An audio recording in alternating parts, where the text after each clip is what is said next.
of the Explicitly Pro-Life podcast. Joining me live in person today is someone you probably recognize, Pam Stenzel. Pam Stenzel has been, I think, a figurehead in the pro-life movement for decades now. And she serves as a senior regional clinic director for community pregnancy clinics here in Florida. And they are one of the top, if not the top, pregnancy resource center network in the country. And so I'm so excited to talk to her today. She's also this powerhouse speaker about sexual health and integrity, speaks to pre-COVID over 300,000 young people every year. Yeah. So, and I started that whole deal because I was running a pregnancy center in Minneapolis back in the day, and I was young, right out of college. Southwest Florida, which is where everybody from Minnesota, Wisconsin, Michigan, and Chicago lives. Right. When we get old, we all migrate south. Right. I love it down here. There's Culver's. It's like the Midwest. Now, if I go on the east side of Florida, it's like New York. New Jersey. Right. We all decided this is the better side to be on. So, but I was running the pregnancy clinic there, and I would hear every day, like literally from these young women, nobody told me. I had no idea. So I started going, why are these young girls making decisions about sex with absolutely zero information? It's unfair. I mean, and so when you complain long enough about who's not giving information, usually God just puts his finger on you. It says, well, then you do it.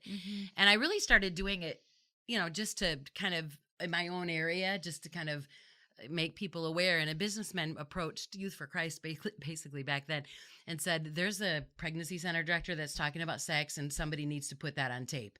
And just wrote a check for $20,000. And I'm like, who wants to hear this? And you became an instant star. It was insane. That video has been translated in 11 languages and used in 41 countries around the world. It's amazing. And the reason I wanted you to be on today, and we were talking before, like we've got to get, especially this generation of just young people haven't met or heard of the great Pam Stenzel.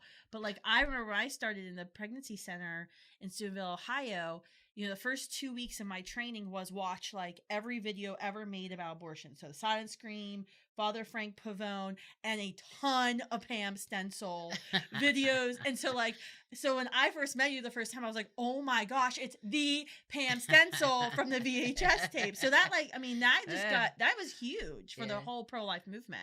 Yeah. Well, and it kind of was an understanding that we have to back up, right? We kind of understand we don't want these girls to have abortions. We don't, but we didn't back up far enough and talk about the importance of sexual integrity, talk about the fact that the decisions they're making is what's, and for the most part is what's leading to these types of decisions. And I think, and partly in our own work with pregnancy centers, we'd do a pregnancy test. The test was negative, right? Which happens 50% of the time, or maybe a little less, but typically. And then we just let them walk out the door. No discussion. And it's like, at what point do we sit down and unpack with our clients, what's going on? And then, of course, with students, for me, it's like, and I've said this for years, you can say you're pro-life. No, we don't want it. But then you do the behavior that literally leads to that moment. And I can't tell you how many, it's devastating, how many kids who went to the March for Life, did all of these things, and then end up, and sometimes they're the ones even more at risk for abortion because they're so like, oh my goodness, I said all these things and I can't let anybody know that I did that. Exactly right. And so we're going to run quietly and then I don't have to deal with it publicly. Listen to her. That's exactly right. I mean, that is so, I think, profound. One of the things that I've even noticed on campuses, and we've talked to our student leaders about, when you're having these conversations to convert, you may be making perfect logical sense to them, and you might have planted some great seeds. But there's actually another hurdle that I don't think we always think about, and why they don't fully come over and say, okay, you've changed my mind. I'm now pro-life. I'm with you. And it's because at some point, then they have to realize there's a behavior that's happening in their own personal life. And so, I mean, that is why I think you don't see the instantaneous conversions, even if you've made perfect sense and you got them tracking on, the violence of abortion, the development of the child, the injustice that abortion, commits upon women. Even if they're like, but then there's this, it's frustrating for pro-lifers because you're like, I have made perfect sense. I've made the case. You've agreed with me. And then we just stop. because it's like there's something in their personal life Exactly right. that's kind of stopping them from fully coming over, and it goes to this sexual health and integrity where it began. Mm-hmm. And that's what's just so difficult, because it's like and a lot of students I find, because one of my main clinics that I work at right now is at the University of Florida in Mm-hmm. Gainesville. We're right across from the football stadium. So I'm dealing with a major university. I'm dealing with that crowd. And I think they kind of, this generation has probably more than any other generation that I've seen in the last 2 decades, just totally embraced the separation of sex from any form of relationship, right? So it literally, it's like we're talking about two separate things. You're talking about sex here and then relationship over here, and never the twain meet, right? So they understand that this, in their mind, it's like, well, this is how we behave, and this is what I'm supposed to be okay with, because that's what the culture tells me I should be okay with. But alone in the deepest part of who they are, they're not okay. There's just, I mean, I've seen young women who are depression, who, they say it shouldn't matter if he'd ever text me back, and but you can see inside, they're dying inside. And one of the things that I've found is, when we can begin to pull out from them, what do you really want? Goals in life, because the feminist culture, everything is told them, you know what, you need a career, and family and children is irrelevant. Deep inside they go, no, maybe not till I'm 40, which they have no concept that's you don't wait till you're 40. Then I'll have children, but I got to do all of these things first, right? But somewhere inside they want children, they want family, and they do want marriage, or something that sounds like marriage, even if they won't call it that. When you ask them about relationships, they say, well, right now it doesn't matter. Sex is just sex, and I'm with whoever I am, and it doesn't matter. But someday, this distant future, I want to have someone in my life who I can expect to be faithful to me.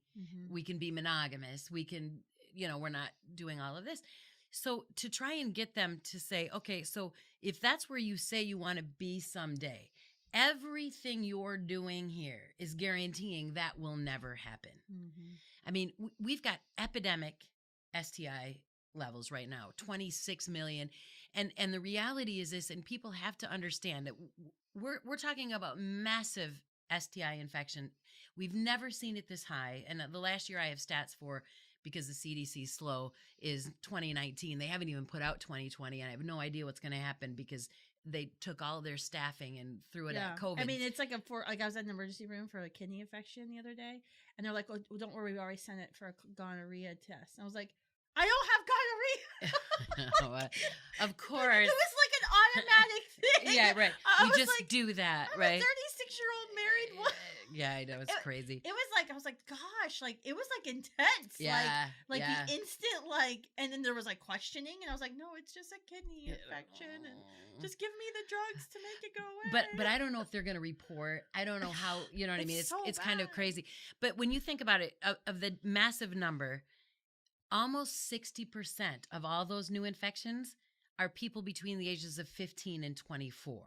Right. So we know that our college and the 36-year-old married women. Yeah. Right. Well, obviously they're not used to 36-year-old married monogamous women. Yeah, that's a completely different concept in their world. So chlamydia infection, gonorrhea as well, but chlamydia specifically, which is very common on our college and high school campuses. If a woman gets chlamydia once, she's got about a 20% chance of developing pelvic inflammatory disease, future infertility. Each time she gets chlamydia, subsequently that raises. So the reality is, a lot of our young girls are going to find out, even if they get married at 28 or 29 and think, well, now maybe I'm going to think about having children. They can't. Infertility has risen exponentially among women. Right. But here's the other problem in this culture with this group of students talking about medical issues and science per se. They have no concept. I used to always try and it was kind of a joke even 15 years ago with high school students. Boys and men and women are different. If you missed this in 6th grade human reproduction, we're different, right? And yeah, you can't say that. It's like they're not even allowed to say. I had a girl at a conference, sadly, a faith-based youth conference, come up to me. She goes, "Well, what do my boyfriend has? What my boyfriend wants to know what he has to worry about when it comes to STI." I'm like, "Did you miss my entire talk? All of it." Now, he's not going to, have as many consequences as you. Women will pay a higher price. So she was hedging and hawing. She goes, "Well, my boyfriend is transitioning." I'm like, "What?" And she goes, "Well, my boyfriend is I said, "Your boyfriend is biologically a female." I said, "Your boyfriend needs a pap smear." I mean, how are we having conversations with these? You are not a fluffy unicorn. I don't even know how we can have a proper conversation. Oh, I love Pam Stenzel so much. You and I need to go on a road tour on campuses. Like, we would just be like triggering the Gen Zs left. There would be like 4 safe spaces on campuses. I'm crying now. I mean, it's sad. Like, I laugh because there's no other reaction to this insanity. It's crazy. That's out there. I mean, I guess something you corrected me on earlier, because I said, okay, we're going to talk about abstinence today, because I kind of suck at talking about abstinence. My talk on abstinence is, if you don't want to have a baby and worry about abortion and unintended consequences, don't have heterosexual sex. Like, that's like a super controversial statement, by the way, on campus. It was kind of like, keep your legs closed, just, keep your pants zipped type of. That was my abstinence talk. And it used to like just go off. Like, I'd say it in the past year and a half, that's like the most controversial thing I'll say. Like, the girls like freak out, and then it's like, it is my fundamental right to have as much sex with as many people as I want. So I wanted you to come on and like give us pro-lifers, educate me on like, what are my better like ways to engage in these conversations. But then you even correct me, you're like, don't use the word abstinence. Yeah. We don't, how do we even frame this when we're having the discussion? Yeah. Well, abstinence became a political word for a lot of reasons, but abstinence sound like just don't have sex, right? And a lot of people used to say, well, that's, you just tell kids not to have sex. What's the success rate of that? And number one, I'm not the sex police. I quite frankly don't care what you do.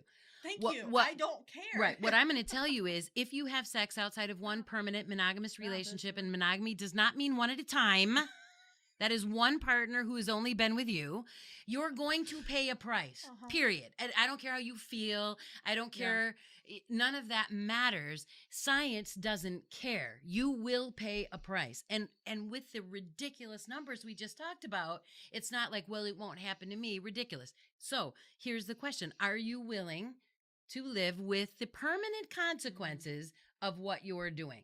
So for, a decade ago, the big thing was, well, we can avoid this cost by condoms, birth control, whatever. Well, we all know that doesn't work. That's ridiculous. In fact, back in the day, my OBGYN told me, what we call couples who use condoms for birth control? Parents. I mean, this is ridiculous. There's no way that that's going to protect you 100%. So again, one permanent monogamous relationship, uninfected partner. I mean, the CDC is going to say it over and over again without putting any religious terms around it or whatever. So your risk of infection is directly related to the number of partners. So you have to know not only who that person's been with, but everyone they've been with, and everyone they've been with, and everyone they've been with. So that's not going on, right? So you can, there's no argument about that being true. So now what they want to deal with is subjective feelings, but I feel like this and I feel like that. And I'm not big on that. I'm like, this is the science. I mean, we are doing it in theory with COVID, even more. This is how it's contracted. This is what, do you know what I mean? Why are you, how something makes you feel. Herpes doesn't care. So they have to deal with that fundamentally. And then once we kind of deal with that, we can begin to unpack what's really going on. Why this resistance. And I find it interesting that you're getting that response in the around the pro-life discussion, because if you remember, it's probably happened twice recently. And I'm going to get these famous actresses messed up because anyway, whoever's famous on Twitter for being all pro, which they all, pro-abort, whatever. So when they talked about the Texas law, and oh my goodness, what's going to happen in Texas? Because they won't have access, right, to Mhm. abortion. Well, what did they all say? Well, we're going to refuse to have sex. Really? Thank you. Very good. That was Alyssa Milano. Yeah, I know. yeah. I know, because everybody in the pro-life movement was like, thank you. Ta-da! That is literally what we've been saying all along. You've had that power, Miss Milano, all the time here. Now you're going to tell you have control over your body. You can say yes and you can say no, and you're not an animal. You are not at the mercy of your hormones. And so the problem is they've just gone. I want to have unfettered, treat people like mere objects. Treat myself as an object. Never give human dignity, not only to myself but to the other. And I want zero consequence at the end of that. It doesn't happen. There will always be a consequence, be it physical, emotional, and spiritual, for you treating yourself with zero dignity and treating the other with that kind of without respect and honor. It's just going to happen. And so how can we expect a generation to have any respect or treat unborn children with dignity when they can't even treat themselves nor the other with any form of dignity? Yeah, absolutely. I mean, we've seen that. I mean, it even plays out into the broader culture too. When you talk about the political debate and the mask wearers versus non-mask and the undignified responses and how people talk about their own family members, well, you're vaxxed and you're not vaxxed, and you don't treat other human beings with dignity at all. None. And obviously the core of this is a spiritual problem. When you're created in the image of God, and then God's design, he created you male and female. And for you, the enemy is attacking not just God's design, marriage, purpose, the reason that we were developed sexually, or that we have our sexuality, because we were created in his image, one flesh, that we were created to love each other in that unique sacramental relationship, totally, freely, faithfully, and in that fruitfully. When we reject that initially, the next rejection is I'm rejecting the creator altogether because I don't even accept how I was created, right? Either, you can say you don't believe in the creator, but the reality is this whole transgender, this whole mess that we're in is the ultimate FU to God. That's what it is. And so, you're like, okay, you're basically, I mean, they're all sin, morality, forgivable, but you start doing the absolute rejection of God, and we're crossing a line where it's really hard to come back from that. Wow. All right. So I guess one of the things I really wanted to ask you about was getting ready for a post-Roe America. Yeah. And if Dobbs reverses Roe versus Wade, obviously our battle is not over in the pro-life movement. In fact, it's probably just begun. Yeah, really. It's really just begun. That's what's keeping me up at night in cold sweats. Yeah. Really, our work is just beginning. What do you think the pro-life movement needs to do when we're talking about abstinence? Or first of all, tell me what term we should refer to, because I hear a lot of older people use the word chastity, which comes off to me as a religious term. So I always tell people don't use that word. We use the word sexual risk avoidance, which it still is like a negative. I don't know. Well, because sexual risk avoidance, which is good, came out of the political sphere, which is where abstinence came out of. And so really that's when that term's used, I'm usually talking to people who are like, what is your high school teaching? Right? Are they teaching abstinence? Are they teaching comprehensive sexual risk avoidance? Those are very like more, and I would consider that middle school, high school kind of level discussions, which obviously needs to happen. I use the term on college campuses, and I use the term general. We talk about sexual health and relationship education, or sexual health. Of course, when I use terms like that, some people in the faith community are like, well, what does that mean? Because they go wrong places with it. But the reality is that we're talking about healthy relationships, healthy sexuality. I like to use the word sexual integrity, because what this says is I have boundaries around my gift of sexuality. In other words, I choose to control my, and one of the things I've said for years, because it doesn't attack, it doesn't the whole thing of like, I've had students on campuses like, you've just never had good sex. Have you ever had an orgasm? And I'm like, actually, statistically, there have been studies that show Catholic monogamous couples have the best sex. Yeah, and those married, satisfying sex faith-based women are having the best sex. Yes, we have the best sex. Yeah. I mean, and the proof of that is in our big minivans. Well, there you go, right? Conversion vans that have to be purchased. Well, and again, if you reduce sex to an orgasm, right? I mean, which is very important, right? But the reality is, you know, if that's what I'm after, you are my object to get me to that place. Yeah, that's Do you know right. what I mean? This is ridiculous. That comes out of pornography. I mean, we could talk about all the roots of where that's gone. The reality is, sexual integrity says, we in a relationship, if you ever say, well, we need to be exclusive, or now we're gonna give up all this craziness we've been doing, and now I'm only going to be with you, that takes a tremendous amount of discipline. So the reality, and I've said this to students, sexual integrity will be practiced or not for the rest of your life. This is not a student thing. This is either I have integrity or I don't. And if you don't, at what point do you put it in? And can you operate in this world where sex means nothing and other people are just objects to achieve orgasm? And now you said some magic words at an altar, and now 3 years later, 4 years later, you're going to be able to forsake all others and be faithful to that person? That's ridiculous. It doesn't work. And my generation will tell you that. I mean, 80% of married men my age, and this would have been a study done 10 years ago, so we're talking even 40s, 80% of married men admitted to having sex with someone other than their spouse during their marriage. And close 80%? and close to 70% of my generation of women admitted to the same thing. So the reality is, infidelity is common, and you have one of two ways to deal with that. You can either say infidelity is a natural part of marriage, figure out how to have it not wreck your marriage, or you can back up and say that the choices you made and the way you handled your integrity sexually prior to making that commitment is deeply affecting how you keep that commitment later. But my generation did not want to go back there. We wanted to believe that we could just have sex and it was no big deal. And then we would say magic words and we would make these big promises and we would be able to keep them indefinitely. It did not work.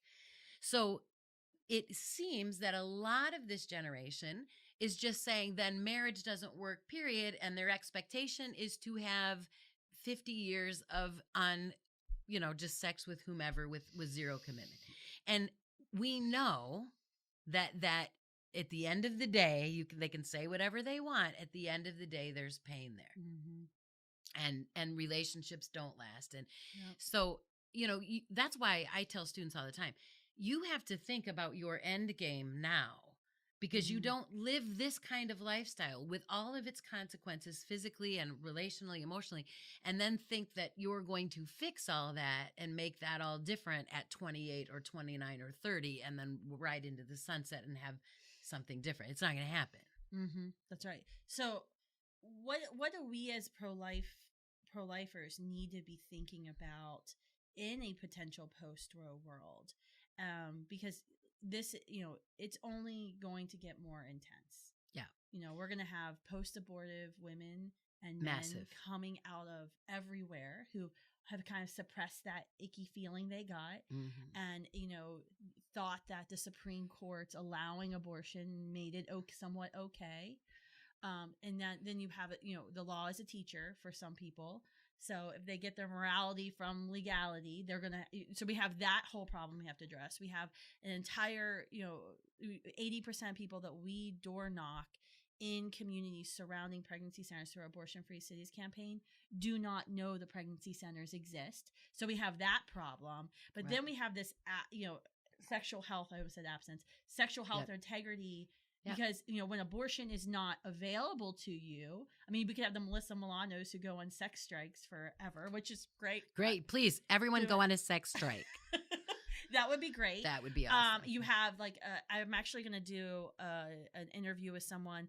I really want to find out what the vasectomy rates. I was reading some articles saying the vasectomy rates in Texas, for example, have gone like off the charts. People calling in. So you're going to actually see a lot of women and men opting in for these not healthy sterilization procedures in their teen years before they've even thought about what their end game is. But what do we need to be thinking about as a pro-life movement to start these conversations now and prepare? Well, I mean, because I've been speaking to teens about sex for so many years, I've always said this conversation happens first in the family and then in your faith community, and then we can go broader. Okay. So parents 100% have to be involved in talking to their kids very early about respect of self and respect of others. I mean, I laid some ground for parents. I said, listen, they need to know personal responsibility, delayed gratification, empathy. These are things we teach our kids so that when the sexuality piece is brought in, it's there. We're thinking of others.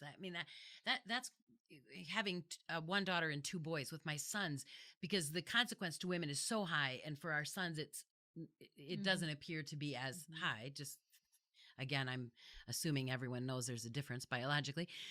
But for my boys, it was like I needed them as young men to understand their actions affect the other, and it matters. Oh my God, I feel how like I they have that treat conversation like 5 times women matter. Exactly. But your actions have consequences for other people. Right. But see, that's the context in which we've taught these amazing values to our children when they're little. The discussion around sexuality is no different. So it has to be happening there.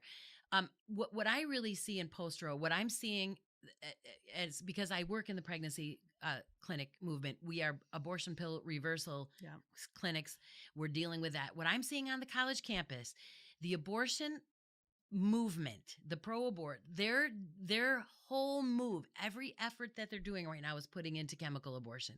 I know. And they're bypassing the clinic. Yep. They're trying to get they're already in post-row strategy mode. They're there. Yeah. And they're making a ridiculous amount of money doing it. See, understand that. How are they making money? Because I've done probably like 4 or 5 shows. I mean, we can just rename Explicitly Pro-Life to the Chemical Abortion Show, because I feel like I keep like ringing the But this alarm is bells. it. But how are they making the money? So understand. Like, how's Planned Parenthood making money if the campus health center is now the one distributing? Well, it doesn't. Whoever's distributing it is making the money. So Planned Parenthood's going to have to get in the game, because now they have been competing with these other places, but now they're going to be competing even more. But that's probably why they get $650 million from us. And that's why they're now like the second largest distributor of transgender hormones. Well, they've already started. They're doing their, that. Other cash avenues. But just from an abortion perspective, the chemical abortion averages between $400 and $600, which is similar to what a surgical would cost. The difference is, if they're not going to do an ultrasound, they're not going to actually have a physician see it. They're going to let some nurse or some place send that to this girl. They never have to physically see her. It's straight cash. Exactly right. Whereas when you do a surgical abortion, you have to have a sonographer. You've got to see her. You've got to pay for the disposal of the child. All of that. And then from an emotional standpoint, and then here, get this. So Planned Parenthood shoots this out, telemed. We didn't even know that she was 11 weeks and not 10, or she was, because no one did an ultrasound. We have no idea. The abortion, the abortion pill, the chemical abortion didn't work. It's incomplete. Now she has to come in and have a surgical, which is going to cost her another $500 or $600. So the same client, the same patient, I've just doubled my money by an ineffective procedure with a pill, and now I have to. And 15% of them they end up in a surgical abortion. And the later you are in gestation, the greater chances that you're going to end up having to have that surgical procedure. So when I'm not doing an ultrasound, I mean, I don't know if most of you maybe don't work with young women who you have to ask when was the first day of their last period. They're clueless. I know. I was asked the same thing for my kidney test. I was like, I think it's the March for Life. When was the March? Like, I was like trying to think of. It's like, when did I have to run to CVS? So imagine this extremely important piece of information we need to know, and we're putting it on a girl who can't remember. And so to me, it's absolutely atrocious, on top of the fact that we don't know if the pregnancy is ectopic, which could be deadly and kill her. And they're then RH negative. And then imagine we're now, especially our college campuses, because this is where they're pushing this. She tells no one, she gets her little drug, she's all by herself, and we have caught it in her mind, do it yourself abortion. Do you understand that with a surgical abortion, even though we know you paid them, you walked in, you made all those decisions, didn't actually do you it. didn't do it. Yeah. This you're doing. You did every little bit of it. And the emotional trauma at the back end of that is going to be we're already seeing it. Yeah, it's going to be compounded. I was talking with Lisa Rowe from Support After Abortion today, and she said, she goes into that bathroom every morning to brush her teeth. Like, so she returns to the scene of the abortion every day, multiple times a day. Yeah. And so the trauma is just unbelievable. Yeah. And so I that's something that really stuck with me when she said that the other day. I was like, oh my gosh, that's so true. Yeah. Thinking about the trauma aspect of what happened. Well, we've all seen Unplanned, and we've seen that chemical abortion. Yeah, because they're told the lie. Yeah. Mm-hmm. And so we're going to have to get some serious, if we don't get healing to these women, especially, and subsequently the fathers that were involved, that were told by a culture that they don't even have a say, and even thought they were being good by saying, oh, you make your decision as yours, I have nothing to do with it, which way they just threw everything on her. We're going to have so much, if we don't heal this pain, then we're just going to have, it's going to be this vicious cycle. I had a counseling session with a college student this week who's found out mother was the one who pressured the abortion. Well, then when we dig deep enough, mother had two. So I'm saying, so we're generationally. Yeah. So at some point, if we don't heal this wound, we have an entire new generation of young people just wounding. So though, I mean, we have to be it's very important we're involved on that end. It's very important we're involved on the front end. It's very important that students be there. Our students who are pro-life are the ones saying to their peers, this is, this is going to harm you. This is the devastation that could happen. This is physically, emotionally. I guess to close out, what would be your advice to a pro-life student leader who has a friend who might be with them against the violence of abortion, but knows that they're having sex with their boyfriend, they're having sex with their significant other, they're not living the lifestyle.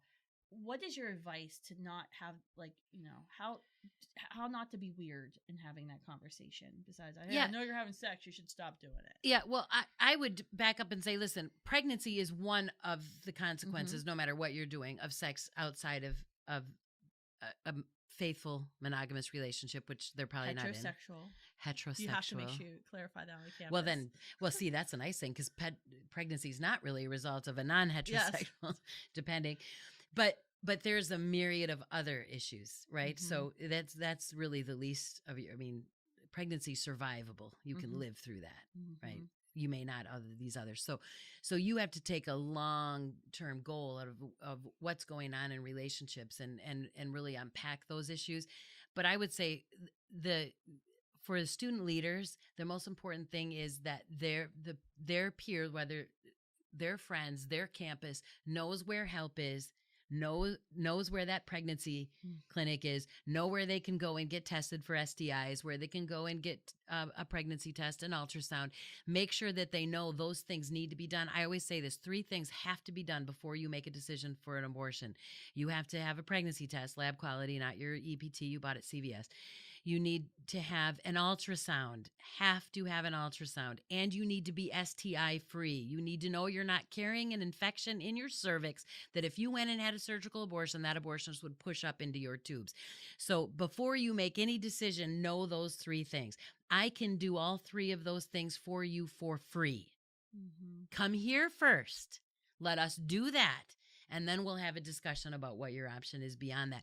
So if these student leaders can get these girls to come in and see a pregnancy center and get these important medical services done and not go telemed, not run, do you know what I mean? Come here first, free. And then we'll talk about what we're going to do beyond that. And then you can make a truly informed medical decision about what you're going to do. But if they don't know we exist, if they don't know where to go, if they don't know who to call, then they're going to be victims of the abortion clinics and the Planned Parenthoods and the movement that just says, don't tell anybody, we'll fix this right fast. for you. So, I mean, I think it's really, really important that students know where we are, and there are far more of us than there are them, and we're free. And I always tell girls too, we make zero money off of the decision you make. When you go into one of those clinics, they're making money off of you. We're not. So at least come here and think through what you're going to do and know fully informed, regardless of the decision you make. And how do you have a conversation with a friend who's having sex? Well, who isn't pregnant? Yeah. The hard roommate, somebody you love that you have a good relationship with. Right. How do you start it? Here's I start any because relationship. I don't start conversations well, apparently, because I'm just too blunt. No, well, so I am too. Do it, Kristan. I am too. So here we go. But here's one of the things: you have to earn the right to have that deep of a conversation, right? Earn the right. Earn the right. Okay. So one thing that I would do, and I've told girls to do, say, "Do you believe I love you?" And I know that sounds, well, maybe not today. That doesn't sound awkward, but back in the day, that was kind of awkward. No. Yeah. But girls probably can do it better. But anyway, it's like, do you believe I love you? And when they say yes, then because I deeply care about you, this is the behavior I'm seeing that leads to a lot of pain down the road. And I don't want to see you hurt. I don't want to see you physically hurt. I don't want to see you emotionally hurt. I don't want to see you used. I don't want to see, do you know what I mean? I care about this. That's a great way. That's a great tip of how to start. I mean, it's how to start anytime our VP at Students Life wants to correct something I've done, it's, I know she loves me before she's going to lay into whatever I've done that I shouldn't have done, right? That's right. Because then I can receive the information and understand, oh, it's because she loves me, because she cares about Students for Life. She's going to tell me how she disagreed with what I said or what we did or what decision that was made. Right. And that tells you in that relationship that you have permission to dig that deeply. Like I can come in and talk to an entire school and I don't have to ask all of them if they believe I love them. It doesn't matter. I'm going to give it to them. But if we're talking about friends, just talking, you know what I mean? Then I think you have to, and then if they say no, guess what? You need to do a little more work on the loving part. Until then, you have permission to step in. I think that's a really great tip and great way to end it. First establishing. It's the John Maxwell. People don't care how much you know until they know how much you care. There you go. So, Pam, thank you for coming on today. Hey, it was so good. It was so good to have a conversation with you and hopefully introduce you and what you're doing at community pregnancy clinics in Florida to our audience, explicitly pro-life. If you've never heard of Pam Stenzel and you're like, I want more, go to YouTube. I'm sure you'll see all of her speeches and presentations at high schools and college campuses. You might even be able to dig up. Maybe someone took some of those old VHS tapes. Oh, they might be. YouTube. If I'm a lot younger and thinner, it's old. That's like the worst part. Like somebody will publish something, and one of the worst parts of leading Students for Life, and it's like, and I'm like, dang it. First of all, no one told me that haircut was a bad idea. What was I thinking? That was 30 pounds ago. Exactly. That is like, I don't know how famous Hollywood people who have big movies and I don't know how they do it because that would really no most of us don't look at all of that, so I don't know what you're gonna find when you look at just whatever. But Google Pam, look up her videos on YouTube. I think you'll be amazed and you will love her even more than you love her after you listen to this podcast. So thanks for tuning in. Make sure you share this podcast and subscribe, and we'll be back next week. Thanks, guys.